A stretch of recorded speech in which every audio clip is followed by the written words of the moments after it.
Puerto Rico has the longest Christmas in the entire world. Digan hola!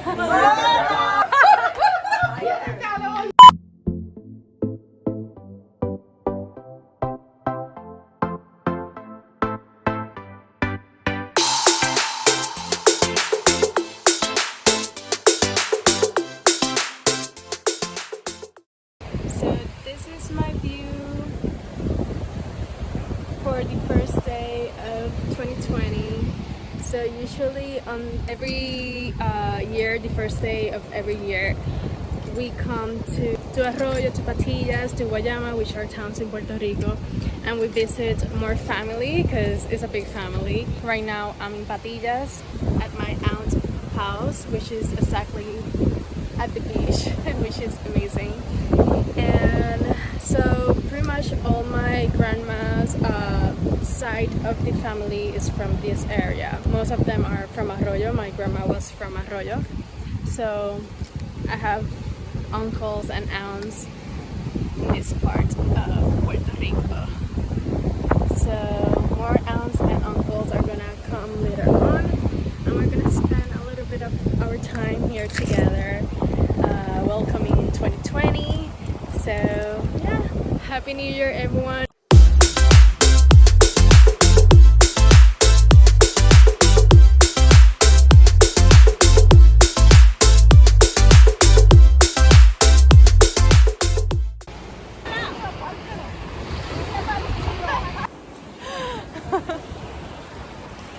Yo guardo los cueros para cuando viene el otro.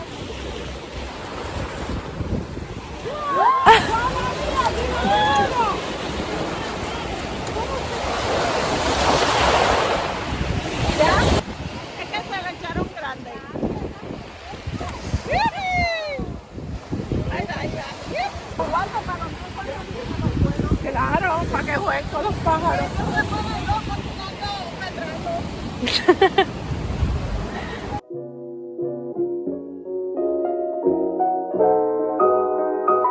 Digan hola!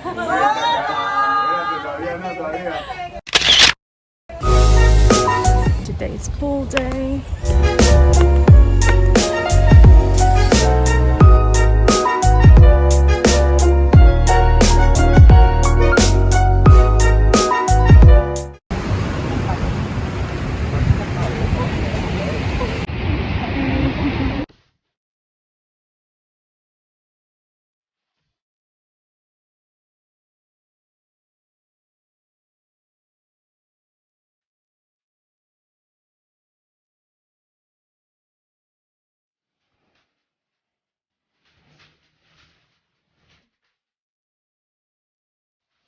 Say hi, Potter! Today's January 6th, which is the Three Kings Day, so happy Three Kings Days for those who celebrate it. If not, then happy Three Kings anyways. The Three Kings Days is more of a tradition here in Puerto Rico, and today the family is gonna come here and we're gonna spend time together. They're gonna sing happy birthday to my twin brother and I, because our birthday is tomorrow. So because the whole family's gonna be here today, so we're gonna do it today. People are asking why after the Three Kings Days you're still like in holidays, and it's because Puerto Rico has the longest Christmas in the entire world. So the longest holidays are in Puerto Rico, and it's because after today, which is the Three Kings Day, is called the Octavitas, which means the number 8. So that means after today, 8 days more is still holidays here. So we're still celebrating, yeah.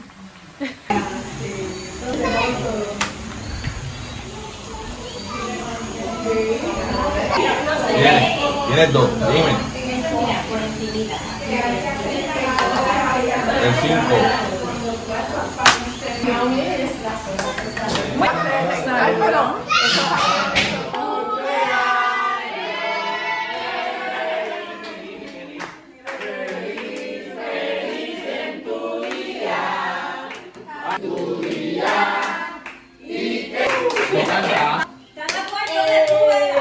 Estás perdiendo, Arely.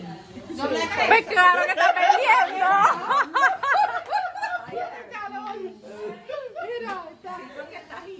Mira, te tienes la puerta, vas a ganar como quieras. Espérate, no, yo sí, yo voy.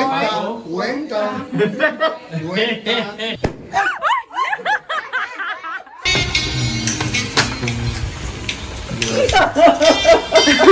¿Qué pasó? Yo miré esa yo miré esa taza y dije, no, yo la miré y dije, coño, tan chiquita esa taza. It's been a long day, but I just arrived at JFK, so I'm back to New York. So today's Thursday, today's January 9, and I'm in New York City. I came on January 7. So I came 2 days earlier than I was supposed to, because I was supposed to come back to New York City today. And this is all because of what's been happening in Puerto Rico. If you don't know, Puerto Rico has been through a few earthquakes since December 28. So, and I have felt all of them since December 28. I don't know why on my vlog, I never mentioned the earthquake, but I guess it's because I was having such a good time with the family and I was just enjoying my time in Puerto Rico during my vacation that I just didn't want to talk about earthquakes. I just didn't want to talk about that. But on January 6th, there was one of the strongest earthquakes, and that one was like 5 point something at 6:30 a.m. So I was sleeping and I woke up because of the earthquake. And then January 7th was the strongest one. That one was 6.6. And this one, I was also sleeping. This one happened by 4:30 a.m. So I instantly wake up, start screaming at my mom, there's an earthquake. We just get out of the bed, running. We start screaming to my aunt because my aunt also stayed at my place that night, thankfully. And also I was screaming for my dog, and we just were trying to open the door. And so the experience was really, really tense. A lot of nervousness. You know, people react to this kind of events in a different way. Thankfully, my reaction was not that calm, but my reaction was just being very alert because I have felt all of them. So I guess my body's very alert of that, which I'm thankful because, for example, my mom was sleeping, I woke her up. My aunt was sleeping, I woke her up. So, you know, people just sometimes stay sleeping and they don't feel anything. I was very alert to it and I just took action. So I was like running, let's get out. I went to my phone quickly and I started to looking for flights that same day. And I came 2 days earlier because Puerto Rico was with no electricity, and you just never know. And then you're gonna stay stuck in the island because you cannot get out. I started packing and we just went to my brother's house because my apartment is near the beach. So I just wanted to get out of there. And when we got out of there, like, there was a chaos out there. There were lines of cars to put gasoline in their car. All the police were outside. You could see that there was a lot of tension. This is an experience that we will never forget. I think the last earthquake I felt was also in Puerto Rico, but it was when I was like around 11, 12 years old. And Puerto Rico hasn't stopped shaking and having earthquakes. On January 7, after that big earthquake, there was another big one at 7:12 a.m. and this one was also like 5 point something.